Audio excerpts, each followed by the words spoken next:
Assalamualaikum warahmatullahi wabarakatuh. Apa kabarnya anak-anak hari ini?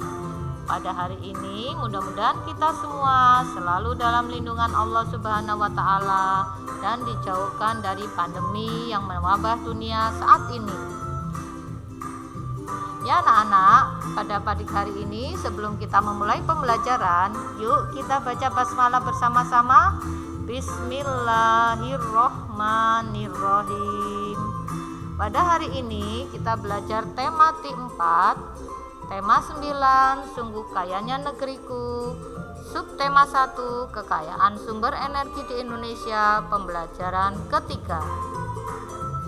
Pada pembelajaran ketiga terdapat 2 muatan pembelajaran, diantaranya mata pelajaran IPA serta mata pelajaran Bahasa Indonesia. Adapun tujuan pembelajaran kita pada hari ini adalah yang pertama, dengan membaca dan mengamati video, siswa dapat mengidentifikasi berbagai sumber energi yang ada di sekitarnya dengan penuh tanggung jawab. Dengan melakukan wawancara, siswa dapat mengetahui kondisi lingkungan sekitar tempat tinggal dengan penuh kepedulian. Sumber energi di sekitar kita. Indonesia adalah negara yang memiliki banyak sumber energi. Sumber-sumber energi tersebut dari yang berupa minyak dan gas bumi atau biasa disebut migas, hingga yang bukan berupa minyak dan gas bumi atau non-migas. Sumber-sumber energi tersebut tersebar di seluruh pulau-pulau yang ada di Indonesia. Sumber-sumber energi tersebut haruslah dimanfaatkan secara bijaksana untuk kepentingan kesejahteraan penduduknya. Ini adalah salah satu gambar contoh pengemboran minyak bumi. Dan ini adalah gambar penambangan batu bara. Sumber energi yang tidak dapat diperbarui, yaitu sumber energi yang dapat habis jika digunakan secara terus-menerus dan dapat diperbarui lagi, tetapi membutuhkan waktu sampai ribuan bahkan jutaan tahun lamanya. Minyak bumi dan batu bara merupakan sumber energi yang berasal dari tumbuhan dan makhluk hidup yang terpendam jutaan tahun yang lalu. Oleh karena itu, minyak bumi dan batu bara termasuk sumber energi fosil.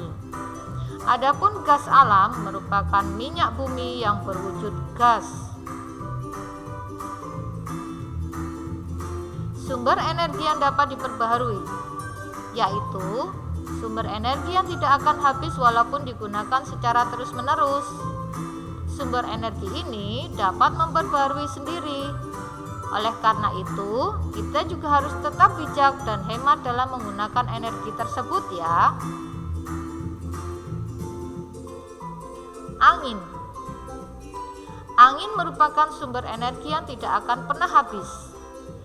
Angin sering dimanfaatkan dalam teknologi kincir angin, khususnya di negara-negara yang intensitas anginnya sangat banyak. Angin ini nantinya akan mendorong turbin dari kincir angin yang bisa menghasilkan energi listrik. Ini adalah salah satu contoh pembangkit listrik tenaga baru Samas di Bantul, Yogyakarta. Matahari. Energi matahari tidak akan pernah habis digunakan. Energi matahari bermanfaat bagi seluruh alam, terutama makhluk hidup.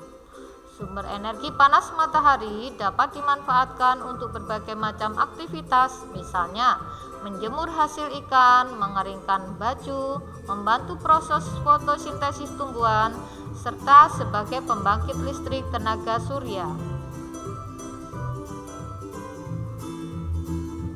Gelombang laut. Energi gelombang laut atau ombak adalah energi terbarukan yang bersumber dari tekanan naik turunnya gelombang air laut. Indonesia sebagai negara maritim yang terletak di antara 2 samudra berpotensi tinggi memanfaatkan sumber energi dari gelombang laut. Sumber energi alternatif ini masih dalam taraf pengembangan di Indonesia. Surut air laut. Surut air laut merupakan energi terbarukan yang bersumber dari proses pasang surut air laut. Terdapat dua jenis sumber energi pasang surut air laut, yaitu yang pertama, perbedaan tinggi rendah air laut saat pasang dan surut. Yang kedua, arus pasang surut saat terutama pada selat-selat yang kecil. Pemanfaatan gelombang dari air laut dapat dijadikan sebagai sumber energi terbarukan untuk menghasilkan listrik. Panas bumi. Energi panas bumi atau geotermal merupakan sumber energi terbarukan berupa energi termal atau panas yang dihasilkan dan disimpan di dalam bumi. Energi panas bumi sangat ekonomis, berlimpah, berkelanjutan, serta ramah lingkungan. Pembangkit listrik tenaga panas bumi yang dimiliki di Indonesia diantaranya PLTP Sibayak di Sumatera Utara, PLTP Kamojang di Garut, Jawa Barat, PLTP Gunung Salak di Jawa Barat, PLTP Ulu Belu di Lahendong, Sulawesi Utara. Energi biofuel. Biofuel atau bahan bakar hayati adalah sumber energi terbarukan berupa bahan bakar, baik padat, cair maupun gas yang dihasilkan dari bahan-bahan organik.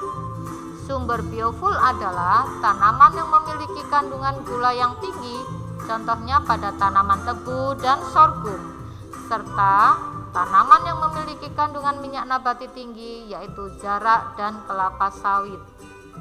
Ini adalah contoh gambar tanaman jarak, dan ini adalah contoh tanaman sorghum. Air. Energi air adalah salah satu alternatif pengganti bahan bakar fosil yang paling umum. Sumber energi ini didapatkan dengan memanfaatkan energi potensial dan energi kinetik yang dimiliki oleh air. Biomasa. Biomasa adalah jenis energi terbarukan yang mengacu pada bahan biologis yang berasal dari organisme yang hidup atau belum lama mati. Sumber utama biomasa antara lain bahan bakar kayu, limbah, dan alkohol. Salah satu contoh pembangkit listrik tenaga biomasa terdapat di Pulau Bala, Gorontalo yang memanfaatkan tongkol jagung.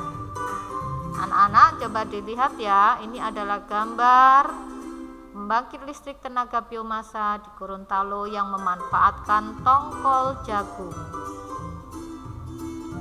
Menjelaskan hal-hal yang perlu diperhatikan saat wawancara.